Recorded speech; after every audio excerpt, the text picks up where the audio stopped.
समीकरण को ज्ञात करें जिनके मूल, अब देखिए मूल का मतलब हो जाता है एक अल्फा का वैल्यू 3 दिया है और एक मूल हो गया आपका बीटा का वैल्यू क्या दिया है 1/3 दिया है, ठीक ना। देखिए मूल दिया है, मूल का मतलब सिंगल होता है, अल्फा और बीटा अलग अलग आप करके दिए हैं और पूछा द्विघात समीकरण बनाओ। तो द्विघात समीकरण का क्या फॉर्मूला होता है, x² माइनस मूलों का योगफल और प्लस मूलों का गुणनफल और बराबर में 0। ऐसे कर लिया, ये तो फार्मूला आपको याद करना पड़ेगा।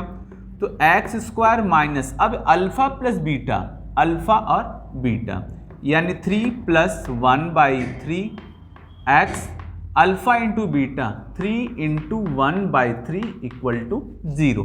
जैसे जैसे क्वेश्चन में, हाँ देखो अगर आपको फार्मूला नहीं याद रहा तो आप क्वेश्चन सॉल्व नहीं कर पाएंगे। तो क्वेश्चन सॉल्व करने के लिए भाई आपको सबसे पहले फार्मूला याद होना चाहिए। जैसे हमने यहाँ मूलों के द्विघात समीकरण कैसे बनते हैं, फार्मूला याद था, मूल दिया था, अब वैल्यू पुट करना है। अब इसके आगे सॉल्व करते चलिए, यह 3 से 3 कैंसिल हो गया, यहाँ क्या बच जाएगा 1।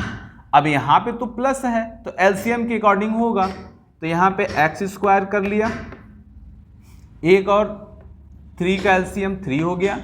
अब इंटू करिए, यहाँ पे 3 × 3 = 9 और 1 और बाहर x और सामने 0, तो मिला क्या हो जाएगा x², 9 और 1 10, 10x/3 + 1 = 0, ठीक है।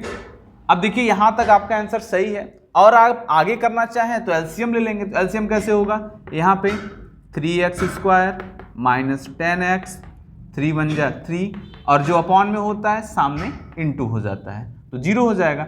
ये आपका क्या हो गया द्विघात समीकरण। आपको समझ में नहीं आता है एलसीएम वगैरह, थोड़ा या लगे कि नहीं यहाँ तक मैं छोड़ना चाह रहा हूँ, तो यहाँ तक भी आपका सही है और ये भी सही है, ठीक है। तो ये देखिए छोटे छोटे नंबर आपके हैं, जो कि देखिए अगर आपके छोटे छोटे नंबर सही होते चले गए तो नंबर आपका सही आ जाएगा। और आपने केवल बड़े बड़े क्वेश्चन में प्रैक्टिस किया है, छोटे क्वेश्चन में प्रैक्टिस ही ना कर रहे हैं तो बहुत बड़ी मुसीबत हो जाएगी, ठीक ना। तो इसलिए आपको छोटे बड़े सभी क्वेश्चनों पे ध्यान देना है।